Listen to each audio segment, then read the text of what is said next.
Hello students, welcome to canonical classes.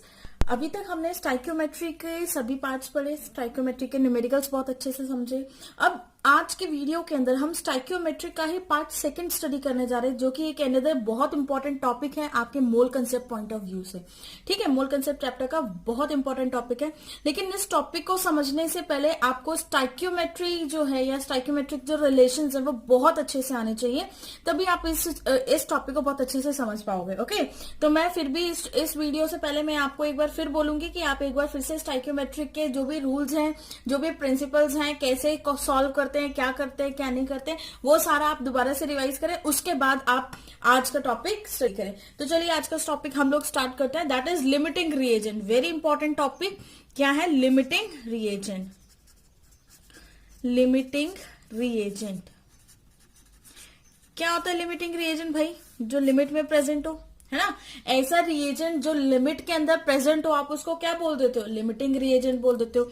For example, मान लो आपने green tea बनानी है। ओके, ग्रीन टी बनानी है। अब आपके पास ग्रीन टी बनाने के लिए आपको क्या चाहिए? आपके पास एक ही पैकेट है ग्रीन टी का, है ना, एक ही सैशे है ग्रीन टी का, और आपको एक बॉटल पानी है आपके पास। ठीक है, तो एक बॉटल पानी आपके पास एक्सेस में है, बट आपके पास जो टी बैग है वो एक ही है। ठीक है, तो एक टी बैग से कितनी ग्रीन टी बन सकती है? एक ही बन सकती है।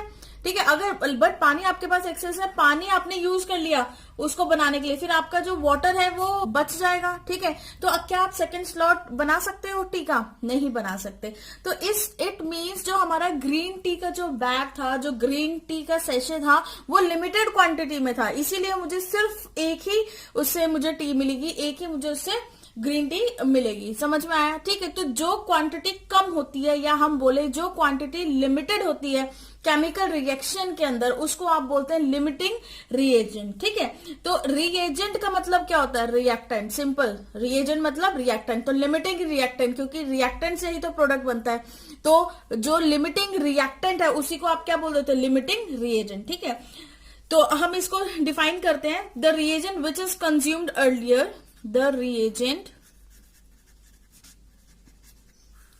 which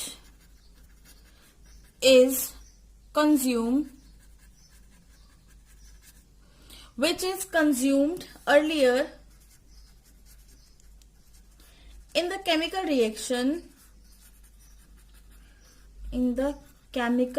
reaction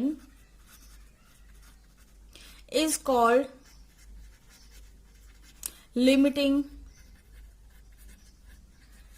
reagent. इसको लिमिटिंग रिएजेंट। ठीक है, ऐसा रिएजेंट, ऐसा रिएक्टेंट जो कि कंज्यूम हो जाता है केमिकल रिएक्शन में, पहले ही खत्म हो जाता है, उसको आप क्या बोलते हैं? लिमिटिंग रिएजेंट, क्योंकि उसकी क्वांटिटी क्या है? लिमिट में होती है। समझ में आई बात? वेरी इंपॉर्टेंट, ये समझना बहुत जरूरी है कि लिमिटिंग रिएजेंट होता क्या है। ओके, जिसकी क्वांटिटी आपको लिमिट में गिवन होती है। अब देखिए वेरी इंपॉर्टेंट, अगर एक बार लिमिटिंग रिएजेंट खत्म हो जाता है तो रिएक्शन आपकी आगे फर्दर प्रोसीड नहीं करेगी। ओके, तो अगर रिएक्शन आगे नहीं बढ़ेगी तो इसका मतलब नंबर ऑफ प्रोडक्ट्स भी नहीं बढ़ेंगे। ठीक है, तो अब इसको देखते हैं। Once the reaction is completed, once the reaction नहीं, limiting, once the limiting reagent ends, the reaction will not proceed further। तो रिएक्शन जो है आपकी फर्दर प्रोसीड नहीं करेगी, and no more product formation take place, and no more product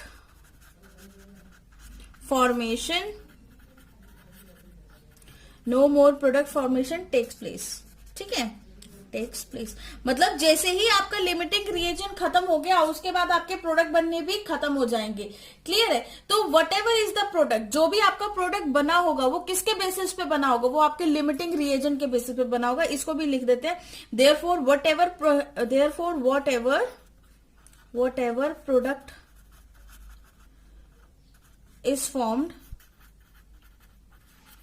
it is on the basis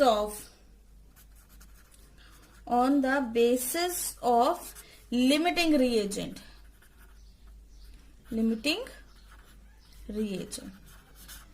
ठीक है, तो जो भी आपका प्रोडक्ट बना है वो किसके बेसिस पे बना है, आपका लिमिटिंग रिएजेंट के बेसिस पे बना है। ओके, तो फिर से मैं रिपीट करती हूँ, लिमिटिंग रिएजेंट क्या होता है, जिसकी क्वांटिटी आपके सॉल्यूशन के अंदर, आपके रिएक्टेंट के अंदर बहुत लिमिटेड क्वांटिटी में होती है, बहुत कम क्वांटिटी में होती है, आप उसको लिमिटिंग रिएजेंट बोलोगे।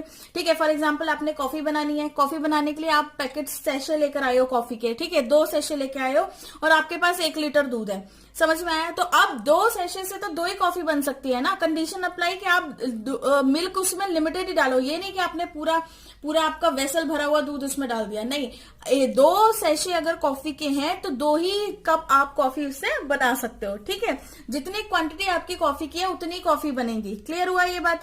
ठीक है, तो इसका मतलब जो कॉफी बनाने के लिए जो मेरी लिमिटेड क्वांटिटी है वो क्या हुई, आपकी कॉफी के सेशे, और जो एक्सेस क्वांटिटी है वो क्या हुआ, आपका मिल्क, जो बहुत 1 लीटर जो मिल्क है वो पूरा का पूरा इतनी एक्सेस क्वांटिटी में है कि उस मिल्क से आप जितनी मर्जी कॉफीज बना सकते हो। लेकिन कॉफी तो तभी बनेगी, आपके पास होनी भी तो चाहिए कॉफी, लेकिन कॉफी के तो 2 ही पैकेट है। ठीक है, तो इसका मतलब एक्सेस क्वांटिटी आपका मिल्क है और लिमिटेड क्वांटिटी क्या है, कॉफी के पैकेट्स, जो कॉफी के सेशे आप लेकर आए हैं। समझ में आया? ठीक है, तो इसीलिए हम बोलते हैं कि एक बार लिमिटिंग रिएजेंट खत्म हो जाता है तो आपकी रिएक्शन फर्दर प्रोसीड नहीं करेगी। उसी तरह से एक बार कॉफी खत्म हो जाती है तो आप दोबारा कॉफी नहीं बना पाओगे। ठीक है, और जो भी बना है, जो भी what ever product is form, जो भी प्रोडक्ट बनेगा वो किसके बेसिस पे बनेगा, लिमिटिंग रिएजेंट के बेसिस पे बनेगा।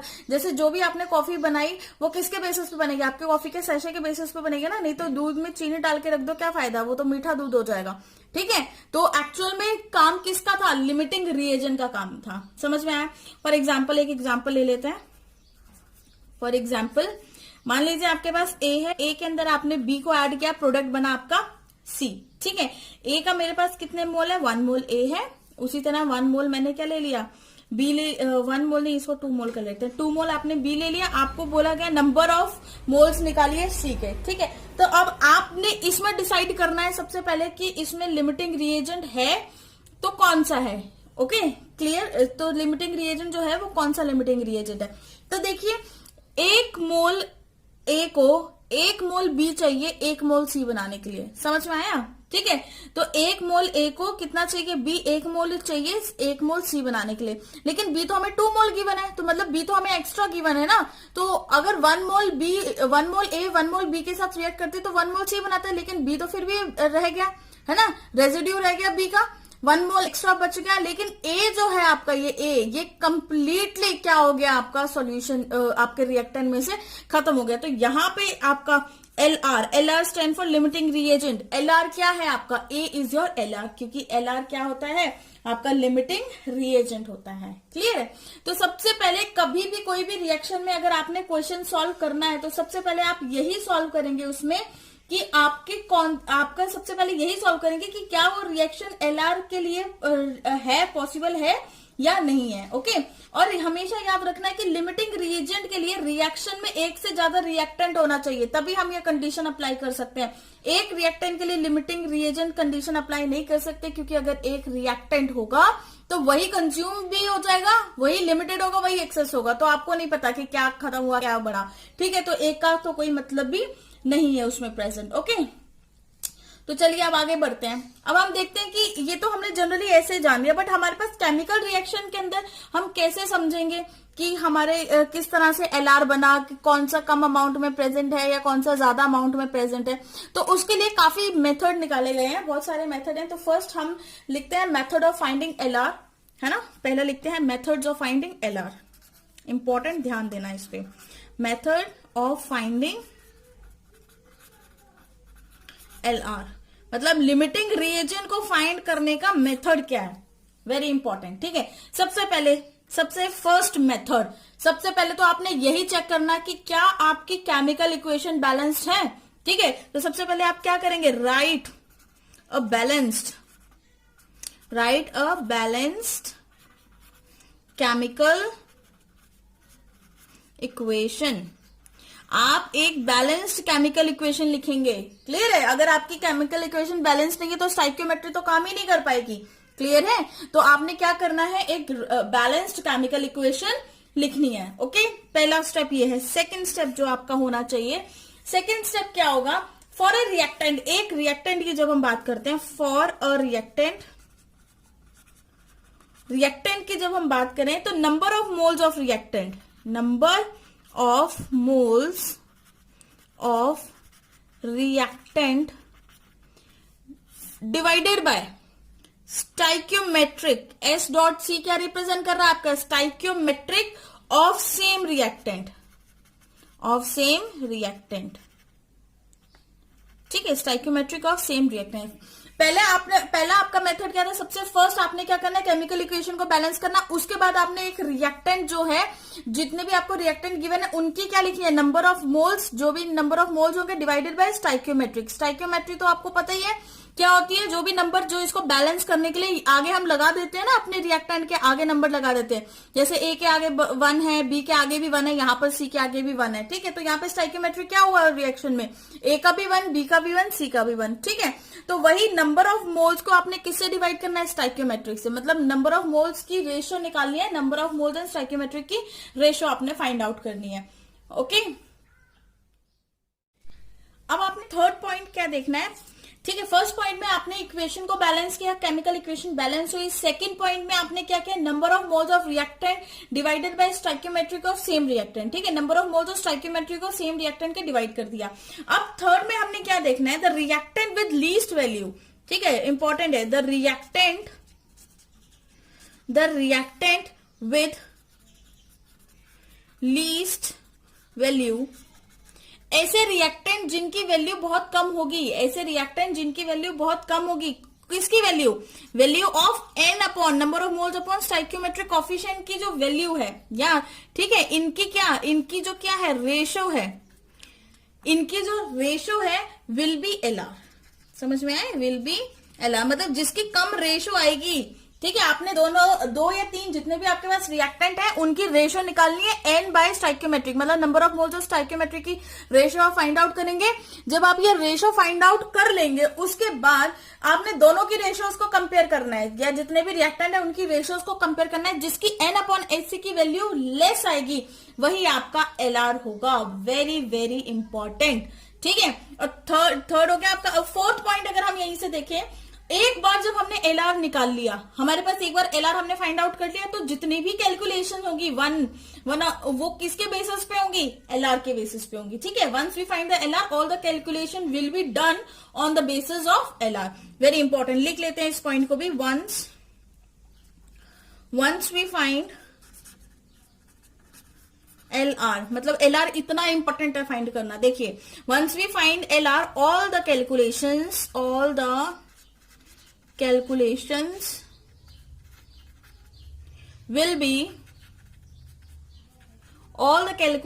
will be done on the basis of LR, ठीक है। तो फिर से एक बार रिपीट करते हैं, क्या था, सबसे पहले आपने इक्वेशन को बैलेंस करना है, उसके बाद बैलेंस करने के बाद आपने उसकी moles to stoichiometric ratio find out करनी है, जितने भी रिएक्टेंट है सबकी moles to stoichiometric ratio find out करने के बाद आपने उनकी रेशियोज को कंपेयर करना है। जब आपने उनकी रेशियोज को कंपेयर कर लिया तो जिसकी रेशियो कम आएगी वही क्या होगा, आपका एलआर होगा, वही क्या होगा, आपका लिमिटिंग रिएजेंट होगा। LR stands for limiting reagent. और एक बार जब आपने एलआर कैलकुलेट कर लिया, ठीक है, तो सारी कैलकुलेशन आपने किसके बेसिस पे करनी है, एलआर के बेसिस पर ही आपने सारी की सारी कैलकुलेशंस करनी है, ठीक है। फॉर एग्जांपल एक क्वेश्चन लेते हैं, क्वेश्चन फर्स्ट, एक क्वेश्चन लेके हम बहुत अच्छे से समझते हैं। सपोज मुझे गिवन है 36 gram of carbon, 36 gram carbon when react with 32 gram of O2 या ऑक्सीजन, ठीक है ना। कैलकुलेट, हमें क्या करना है, यहाँ पे कैलकुलेट करना है, calculate the mass of carbon monoxide produced, जो भी कार्बन मोनोऑक्साइड इस रिएक्शन में प्रोड्यूस हुई है उसका आपने मास फाइंड आउट करना है, क्लियर है। तो वेरी इंपॉर्टेंट, जरा ध्यान देंगे यहाँ पर क्वेश्चन। अब फर्स्ट क्वेश्चन आ गया, अब इसको समझना स्टार्ट करते हैं, बहुत इंपॉर्टेंट है। तो देखिए, सबसे पहले आपको क्या क्वेश्चन समझते हैं, 36 ग्राम कार्बन है, कितने ऑक्सीजन के साथ रिएक्ट किया, 32 ग्राम ऑक्सीजन, 32 ग्राम ऑक्सीजन के साथ उसने क्या किया, रिएक्शन शो किया। जब उसने 32 ग्राम ऑक्सीजन के रिएक्शन शो किया तो अब आप मुझे ये बताइए कि 36 कार्बन और 32 ऑक्सीजन के रिएक्शन के बाद कितना कार्बन डाइऑक्साइड प्रोड्यूस हुआ। इस तरह की रिएक्शन है, ठीक है। तो चलिए सबसे पहले हम केमिकल इक्वेशन बनाते हैं। हमें यहाँ पे केमिकल इक्वेशन गिवन नहीं है, तो कार्बन था, चलिए लिखते हैं कार्बन, यहाँ लिख लो सॉल्यूशन, क्योंकि अब हम यहाँ सॉल्यूशन करने जा रहे हैं, ठीक है। तो कार्बन के साथ आपने किसको रिएक्ट करवा दिया, ऑक्सीजन को। प्रोडक्ट क्या बना, कार्बन मोनोऑक्साइड, यही बना प्रोडक्ट, ठीक है। मैंने थोड़ा थोड़ा दूर दूर लिखा है ताकि बिल्कुल अच्छे से क्लियर हो जाए। तो चलिए अब स्टार्ट करते हैं। तो देखो भाई, कार्बन बैलेंस करिए इक्वेशन, ऑक्सीजन 2 है, यहाँ पे ऑक्सीजन है, यहाँ 2 लगा दो, कार्बन यहाँ 2 लगा दो। अब आपकी इक्वेशन भी क्या हो गई, बैलेंस हो गई, ठीक है। अब आपको गिवन क्या है, सबसे पहले आपने लिखना होता है कि आपको गिवन क्या है। आपको गिवन है 36 ग्राम कार्बन, तो कार्बन के नीचे हम लिख दें 36 ग्राम। ऑक्सीजन कितना है, 32 ग्राम, ठीक है। ऑक्सीजन आपके पास 32 ग्राम है। अब सबसे पहले तो आपको क्या बैलेंस, सबसे पहले आपने बैलेंस कर ली इक्वेशन, ओके, हमने बैलेंस कर ली। सेकंड स्टेप आपका क्या था कि हमने क्या निकालनी है, रेशो निकालनी है, number of moles to stoichiometric, ठीक है। सेकंड क्या था हमारे पास, number of moles to stoichiometric की रेशो निकालनी है। तो रेशो निकालने के लिए हमें नंबर ऑफ मोल्स चाहिए, हमारे पास तो वेट गिवन है यहाँ पे। तो अब हम क्या करेंगे, नंबर ऑफ मोल्स निकालेंगे, ठीक है। तो एक साथ number of moles find out करते हैं दोनों के। तो देखिए number of moles of carbon क्या हो गया, W/M, ठीक है। उसी तरह number of moles of oxygen भी क्या होगा, W/M, यही होगा, ठीक है। तो वैल्यूज पुट करते हैं इसमें, इनके अंदर वैल्यूज पुट करिए तो कितना आ जाएगा, 30 सॉरी ये कितना हो गया हमारे पास, कितना गिवन है आपको, नंबर ऑफ मोल्स आपने फाइंड आउट करने हैं, इसको N लिखते हैं। 36 आपके पास वेट गिवन है, मॉलिक्यूलर मास कितना होगा कार्बन का, एटॉमिक मास कितना होगा, 12, क्योंकि एटम है यहाँ पे कार्बन का। सेम यहां पर देखिए आपके पास वेट कितना गिवन है, 32, और एटॉमिक मास क्या हो गया आपका, O2 का क्या होगा, 32, क्योंकि मॉलिक्यूल की फॉर्म में है ना, और एक ऑक्सीजन का 16 है, तो 2 ऑक्सीजन है, तो 32 + 32 हो गया, ठीक है। तो ये number of moles of O2 कितने आ गए, 1, वेरी इंपॉर्टेंट, यहां से फाइंड आउट हो गए। और number of moles of carbon कितने आ गए, 3, कितने मोल्स आ गए, 3 मोल्स आ गए, ठीक है। कार्बन के मोल्स हमने 3 फाइंड आउट कर लिए, और ऑक्सीजन के मोल्स हमने 1 फाइंड आउट कर लिया, बहुत इंपॉर्टेंट, ठीक है। तो चलिए अब आगे देखते हैं, हमारे पास नंबर ऑफ मोल्स आके, अब हमने क्या करनी है, number of moles to stoichiometric ratio find out करनी है, ठीक है। रेशो देखते हैं, रेशो किसकी आएगी, अब देखते हैं हम रेशो। चलिए रेशो क्या थी, number of moles upon stoichiometric, यही रेशो थी। तो नंबर ऑफ मोल्स पहले कार्बन के लिखते हैं, ठीक है। Number of moles of carbon upon stoichiometric ratio of carbon, ये लिखेंगे, ठीक है। इसको हमने किससे कंपेयर करना है, number of moles of oxygen divided by stoichiometric ratio of oxygen, इन दोनों को हमने कंपेयर करना है, क्लियर है। तो चलिए number of moles of carbon कितने आए आपके पास, 3, और उसका स्टोइकियोमेट्रिक क्या था, 2 था कि नहीं, बिल्कुल था 2, ठीक है। वहीं पर अब ऑक्सीजन की बात करें, ऑक्सीजन के नंबर ऑफ मोल्स 1 थे, और उसका स्टोइकियोमेट्रिक भी क्या था, 1 था, ठीक है। तो यहां पे जब मैंने इसको डिवाइड किया तो ये आ गया 1.5, कितना आ गया, 1.5। तो 1.5 और 1 में से कौन स्मॉलर है, 1 स्मॉलर है, कौन स्मॉलर है, 1। तो इसका मतलब 1 किसका था, O2 का। O2 यहाँ पे ये जो है, दिस इज योर, ये क्या है आपका, LR, लिमिटिंग रिएजेंट, ठीक है। मतलब ये जो O2 है ये क्या हो गया आपका, LR, O2 आपका लिमिटिंग रिएजेंट हो गया, समझ में आई बात। क्योंकि इसकी जो स्टोइकियोमेट्रिक रेशो आ रही है, नंबर ऑफ मोल्स टू जो स्टोइकियोमेट्रिक रेशो आ रही है वो लेस है एज कंपैरिजन टू कार्बन। तो जिसकी number of moles stoichiometric ratio कम होती है, हम उसी को क्या बोल देते हैं, आपका LR बोल देते हैं, ठीक है। अब यहां से हमने LR फाइंड आउट कर लिया। अब LR फाइंड आउट करने के बाद अब आपने क्या करना है, जैसे ही आपने LR फाइंड आउट कर लिया, अब आपकी सारी कैलकुलेशन किसके बेसिस पे होंगी, लिमिटिंग रिएजेंट के बेसिस पे होंगी, ठीक है। तो हम यहाँ पे लिख देते हैं ऑल द कैलकुलेशंस नाउ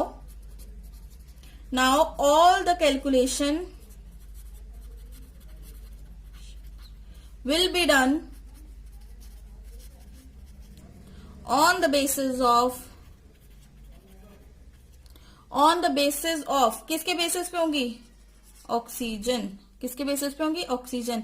क्यों, एज इट इज, क्या है वो, LR, limiting reagent, as it is LR।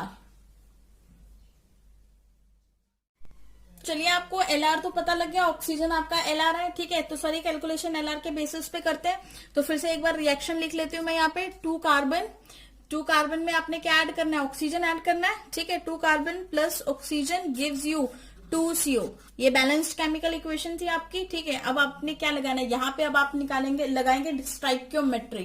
क्या लगाएंगे, स्टाइक्योमेट्री लगाएंगे, ठीक है। सबसे पहले आपने फाइंड आउट करनी है मोलर रेशो। मोलर रेशो से आप कार्बन मोनोऑक्साइड की रेशो फाइंड आउट करेंगे, क्लियर है। क्योंकि आपको नंबर ऑफ मोल्स तो पता लग गए, ठीक है। Number of moles of carbon तो आपको पता लग गए, 3 है, 3 मोल्स है ना। 3 मोल्स है कार्बन के, नंबर ऑफ मोल्स हमने अभी लास्ट फाइंड आउट करे थे। और number of moles of oxygen भी कितना है, 1 मोल है, ठीक है। अब मुझे क्या करना है, मुझे क्या निकालना है, कार्बन मोनोऑक्साइड निकालना है। इन दोनों की रेशो मुझे पता लगी। सबसे पहले तो जो हमें गिवन होता है हम उसके नंबर ऑफ मोल्स निकालते हैं। तो चलिए जी, ऑक्सीजन एलआर है, उसके नंबर ऑफ मोल्स मेरे पास है। अब मैं कार्बन मोनोऑक्साइड के निकालती हूँ। अब सबसे पहले उसको निकालने के लिए मुझे क्या लगाना पड़ेगा, मोलर रेशो का कंसेप्ट। क्या लगाना पड़ेगा, मोलर रेशो, बहुत इंपॉर्टेंट है। और ये स्टाइक्योमेट्रिक से आपको पता है कि मोलर रेशो किसको बोला जाता है, ठीक है। तो हम लगाते हैं N ऑक्सीजन अपॉन NCO। अब आप कई बच्चे सोच रहे हैं यहाँ पे ऑक्सीजन की जगह कार्बन क्यों नहीं लिया, क्योंकि ऑक्सीजन हमारा लिमिटिंग रिएजेंट है। हम कार्बन कैसे ले सकते हैं, जो भी हमारा लिमिटिंग रिएजेंट होगा उसके बेसिस पर आपने सारी कैलकुलेशंस करनी है, ठीक है। उसी की मोलर रेशो लेकर चलना है आपने। तो यहाँ पे NO2, number of moles of O2 is equal to number of moles of CO। किसके इक्वल करना होता है, हमने इसके स्टाइक्योमेट्रिक है, ठीक है। तो उसको भी लिख लेते हैं, stoichiometric of O2 divided by stoichiometric of CO, ठीक है। इनके इक्वल करना है हमें। तो चलो इक्वल कर देते हैं, जरा हम लोग करते हैं। देखो, number of moles of O2 के नंबर ऑफ मोल्स हमने फाइंड आउट किए 1 divided by number of moles of CO, तो हमें फाइंड आउट करना है, इज इक्वल टू स्टाइक्योमेट्रिक क्या है O की, स्टाइक्योमेट्री भी इसकी 1 है, divided by stoichiometric of CO क्या है 2। ये हुआ। तो चलिए देखिए, अब आप इसको क्रॉस मल्टीप्लाई करें, इसको इधर लेके जाएं, इसको इधर लेकर जाएं, तो हमारे पास NCO कितना आ गया, 2 मोल्स। कितना आ गया, 2 मोल्स। यहां से आपने number of carbon monoxide find out कर लिया, कितने आ गए, 2 मोल्स आ गए। क्लियर है इतना। चलिए, अब हमारे पास कार्बन मोनोऑक्साइड का अब हम क्या निकालेंगे, वेट निकाल लें। सिंपल, कैसे निकालेंगे, नंबर ऑफ मोल्स तो पता लग गया, दोबारा से फॉर्मूला पुट करिए। N is equal to for CO के लिए हम फाइंड आउट करें, कार्बन मोनोऑक्साइड के लिए, ठीक है। It's not cobalt, it's carbon monoxide. तो देखिए, N के लिए W upon M, given mass upon molecular mass, है ना। तो गिवन मास आपको निकालना है, नंबर ऑफ मोल्स आपको 2 गिवन है, W आपको फाइंड आउट करना है, मॉलिक्यूलर मास इसका आप कैलकुलेट करिए।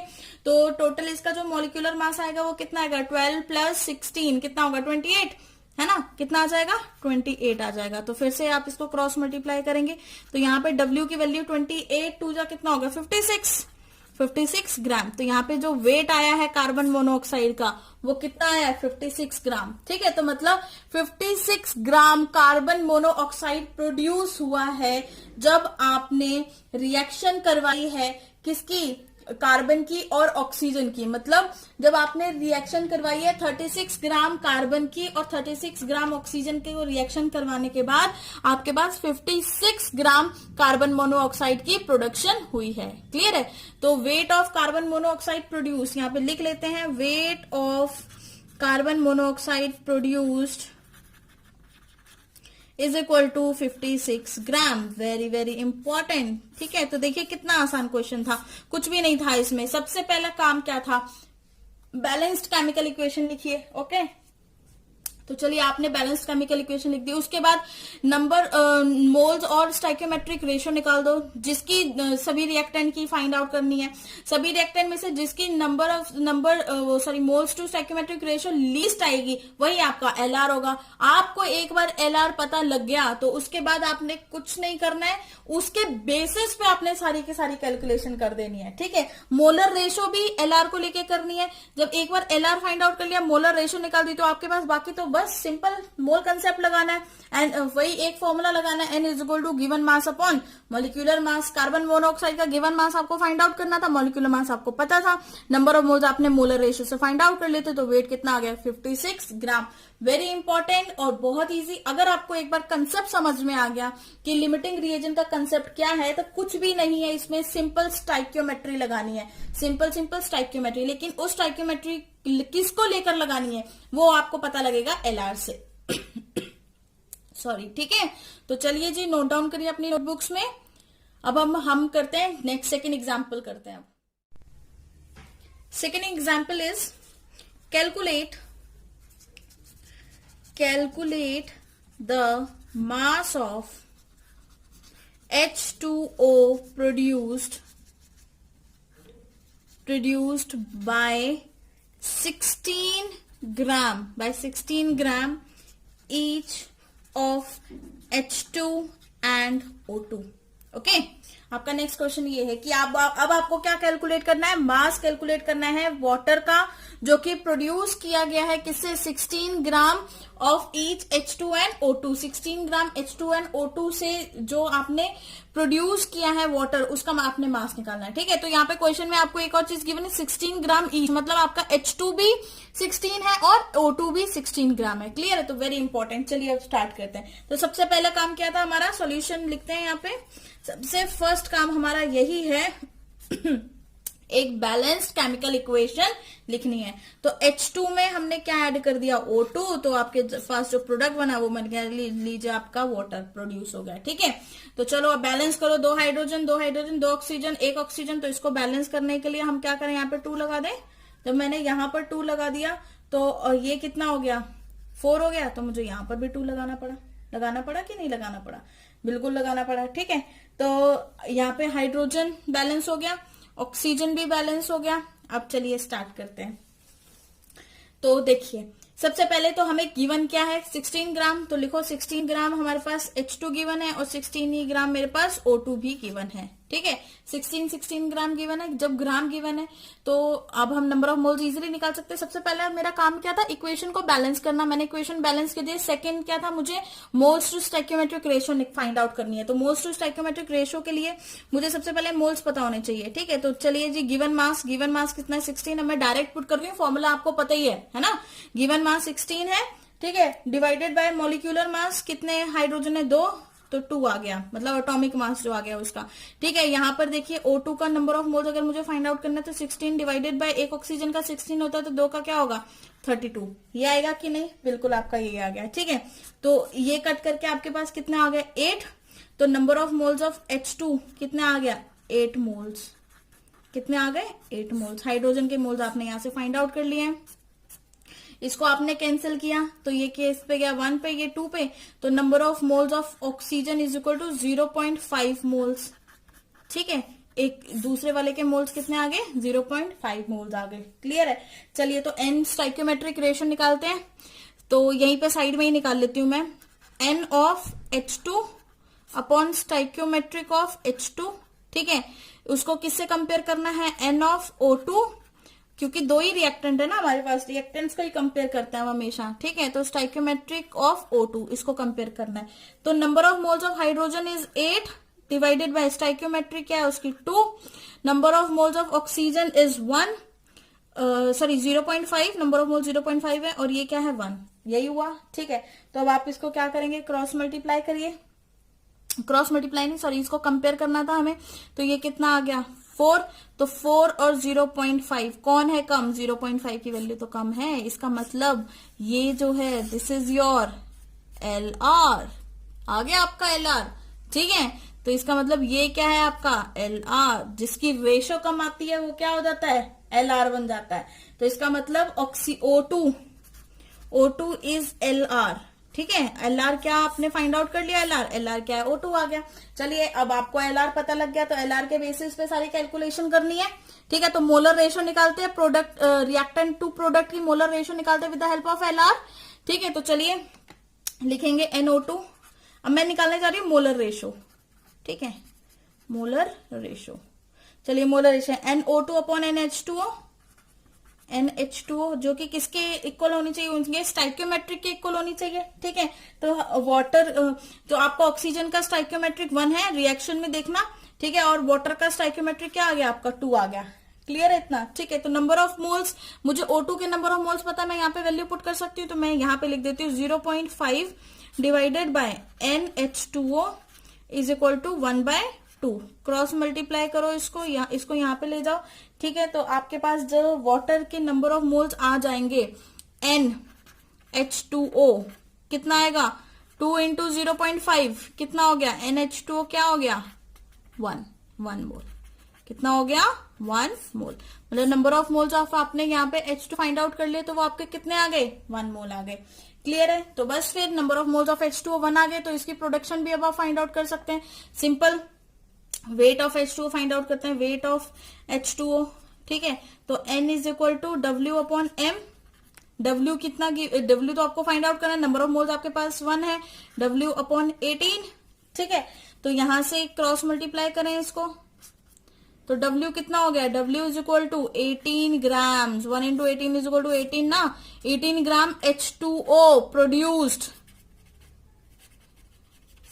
18 ग्राम H2O प्रोड्यूस, मतलब 16 ग्राम हाइड्रोजन और 16 ग्राम ऑक्सीजन ने मिलके कितने ग्राम वाटर बनाया आपका, 18 ग्राम वाटर आपका प्रोड्यूस किया है। ठीक है, तो हम यहाँ पे लिखेंगे weight of H2O produce, weight of H2O produced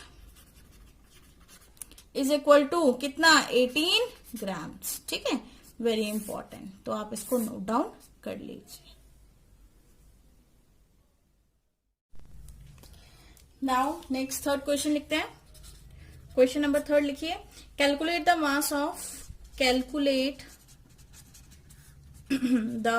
of P4O10 obtained when, कब ऑप्टेन होगा P4O10 का मास, कब ऑप्टेन किया, when 1.24 gram of P4 react with 1.92 gram of O2। ठीक है, तो अब आपको क्या कैलकुलेट करना है, P4O10 का मास कैलकुलेट करना है जब रिएक्शन हुई 1.24 ग्राम P4 की किसके साथ, 1.92 ऑक्सीजन के साथ। ठीक है, तो चलिए सबसे पहला काम, balanced chemical equation, this is your solution लिख के हम स्टार्ट कर देते हैं। बैलेंस केमिकल इक्वेशन लिखेंगे, P4 की रिएक्शन हुई O2 के साथ, प्रोडक्ट बना P4O10, बैलेंस करिए, ये भी P4 है, ये भी P4 है, फॉस्फोरस बैलेंस्ड हो गया आपका। ऑक्सीजन देखिए ये 10 है, यहाँ 5 से मल्टीप्लाई करो, 5 2 जा 10 हो गया, आपका ऑक्सीजन भी बैलेंस्ड हो गया। क्लियर है? चलिए, आपका ऑक्सीजन भी बैलेंस्ड हो गया। अब गिवन क्या क्या है, फॉस्फोरस 1.24 ग्राम, लिखो यहाँ पे 1.24 ग्राम, ये क्या है 1.92 ग्राम। ठीक है, तो सबसे पहले बैलेंस्ड केमिकल इक्वेशन के बाद हमें क्या करना होता है, number of moles find out करेंगे दोनों के। क्लियर है? क्योंकि हमें LR चेक करना है। LR चेक क्या होता है, number of moles divided bye stoichiometry. तो चलो भी नंबर ऑफ मोल्स निकाल लेते हैं। P4 के नंबर ऑफ मोल्स कैसे आएंगे, गिवन मास कितना है 1.24 डिवाइडेड बाय मॉलिक्यूलर मास कितना होगा, फॉस्फोरस का होता है 31। ठीक है, तो 31 इंटू 4 कितना होगा 124।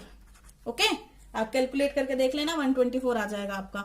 उसी तरह से NO2 का अगर मुझे निकालना होगा तो 1.92, एक ऑक्सीजन 16 है तो दो कितने हो गए 32।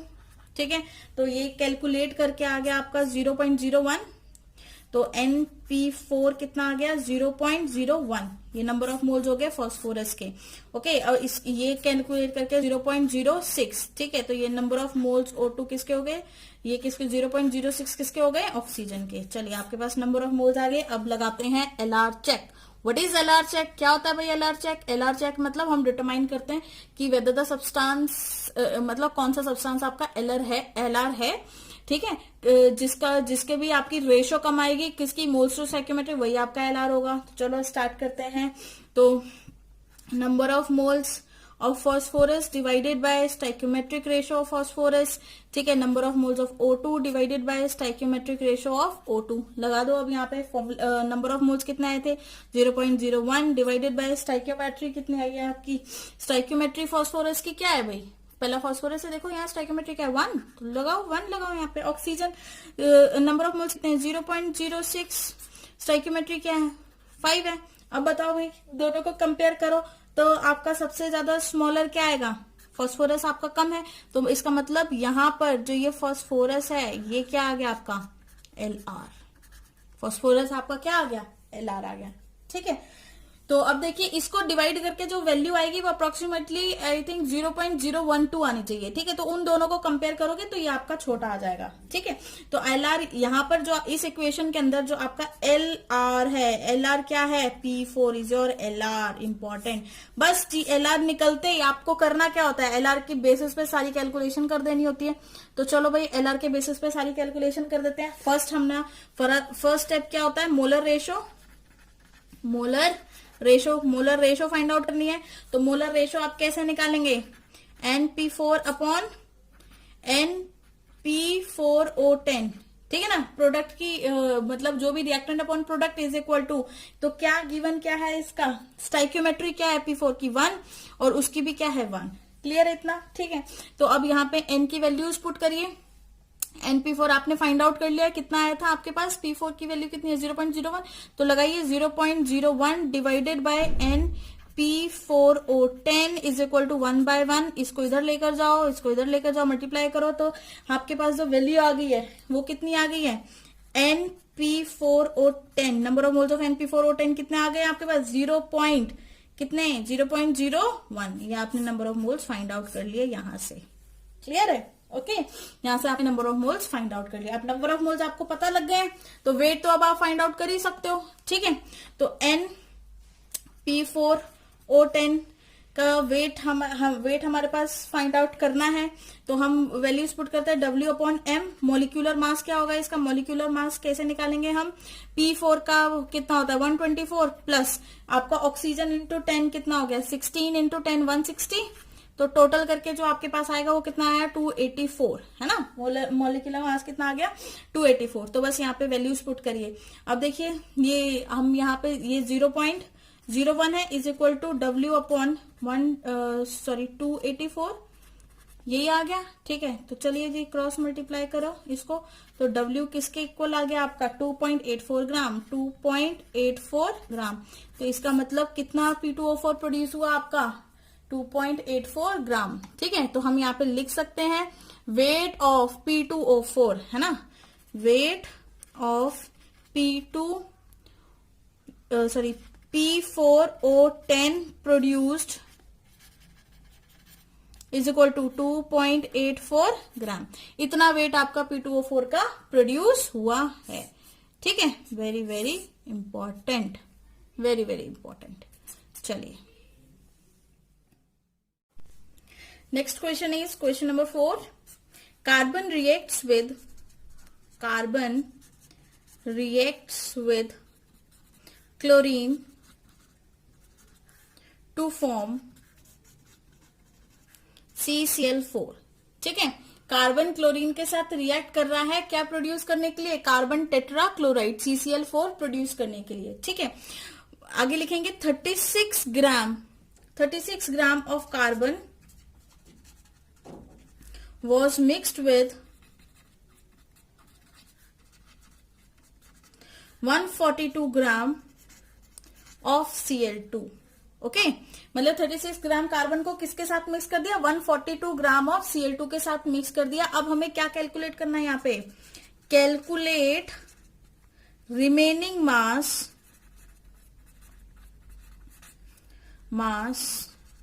Of excess, very important. ठीक है, अब उसने यहाँ पे क्या बोला है कि कार्बन रिएक्ट करेगा क्लोरीन के साथ CCl4 कार्बन टेट्राक्लोराइड बनाने के लिए। ठीक है, उसमें से 36 ग्राम कार्बन ने रिएक्ट किया 142 ग्राम ऑफ क्लोरीन के साथ। तो अब उसने बोला रिमेनिंग मास जो है एक्सेस का, मतलब जो भी रिएजेंट आपका एक्सेस रिएजेंट है आपने उसका मास बताना है। तो क्वेश्चन बिल्कुल डिफरेंट आ गया ना पहले से। तो चलिए इसको स्टार्ट करते हैं। वही सेम वही है, कुछ भी नहीं है इसमें, ये तो उससे भी इजी क्वेश्चन है। देखिए सबसे पहले आपने क्या करना है, इक्वेशन को बैलेंस करेंगे। ठीक है, तो सॉल्यूशन लिख के स्टार्ट कर देते हैं। इक्वेशन को बैलेंस इक्वेशन लिखते हैं, carbon plus chlorine gives you CCl4 है ना। यहाँ पे 4 क्लोरीन है तो क्लोरीन को 4 करने के लिए मैंने यहाँ 2 से मल्टीप्लाई कर दिया, 2 2 जा 4 हो गया। आपकी इक्वेशन क्या हो गई, बैलेंस्ड हो गई इक्वेशन, बैलेंस्ड आपकी। चलिए अब आगे मूव करते हैं। अब आपको गिवन क्या है, कार्बन के कितने ग्राम कार्बन गिवन है, 36 ग्राम। तो जी 36 ग्राम कार्बन गिवन है यहाँ पे, 142 ग्राम क्लोरीन का गिवन है। ओके, तो आपको एक्सेस का निकालना है। तो सबसे पहले तो आप पहले तो यही निकालेंगे कि लिमिटिंग रिएजेंट क्या होता है ना। तो लिमिटिंग रिएजेंट के लिए आपको रेशो निकालनी पड़ेगी, number of moles divided by stoichiometric ratio, है ना। Number of moles to stoichiometric ratio find out करेंगे। तो सबसे पहले तो आपको number of moles find out करने पड़ेंगे।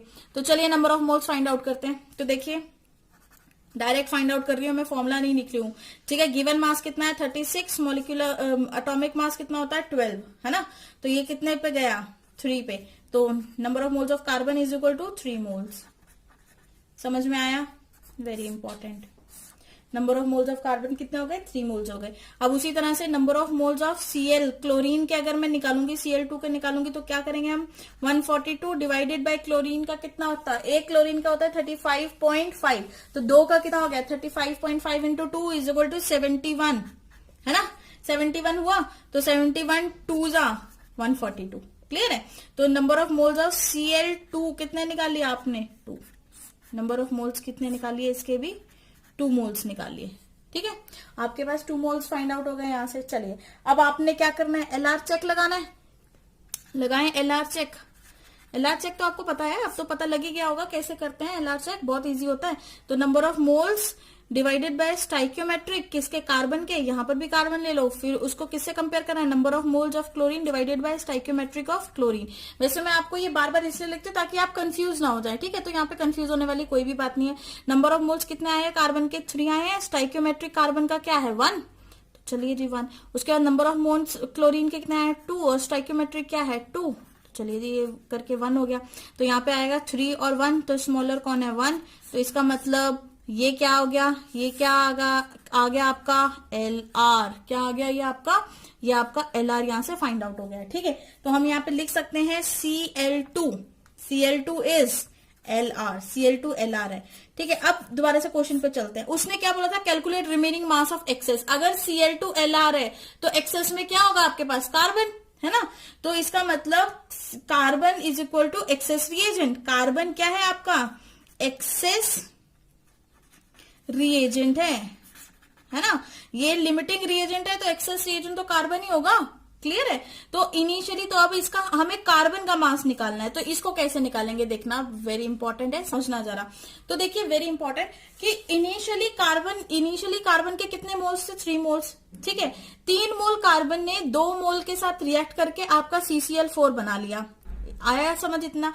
अब देखिए जब कार्बन ने रिएक्ट किया, 3 मोल कार्बन रिएक्ट करे तो उसका कुछ अमाउंट तो रिएक्ट हो गया होगा Cl2 के साथ, कंप्लीटली तो नहीं हुआ होगा, अगर वो एक्सेस में तो कंप्लीटली नहीं हुआ होगा, ठीक है। तो देखो एक कार्बन था, एक कार्बन को 2 क्लोरीन चाहिए, या हम बोले 2 क्लोरीन को कितने कार्बन चाहिए 1 कार्बन, ठीक है। तो उसी तरह से 3 मोल थे, 3 मोल्स ने 2 मोल के साथ रिएक्ट करके आपका CCl4 बना लिया, क्लियर है इतना। तो कितना कार्बन रिएक्ट हुआ, कार्बन तो 1 ही रिएक्ट हुआ ना, यहाँ पे एक ही कार्बन रिएक्ट हुआ, तो बचा हुआ कितना हो गया। तो देखिए initial carbon was 3 mole, some of it react with chlorine, तो रिमेनिंग क्या हो जाएगा आपके पास, इनिशियल माइनस फाइनल, है ना। ये आपके पास रिमेनिंग बचेगा। इनिशियल कितने मोल्स थे 3 मोल्स, रिएक्ट कितने ने किया, एक ही कार्बन ने रिएक्ट किया, 1 मोल कार्बन ने रिएक्ट किया, तो आपके पास जो बचा हुआ आएगा वो कितना आएगा 2 मोल कार्बन, 2 मोल आ गया कार्बन का, ठीक है।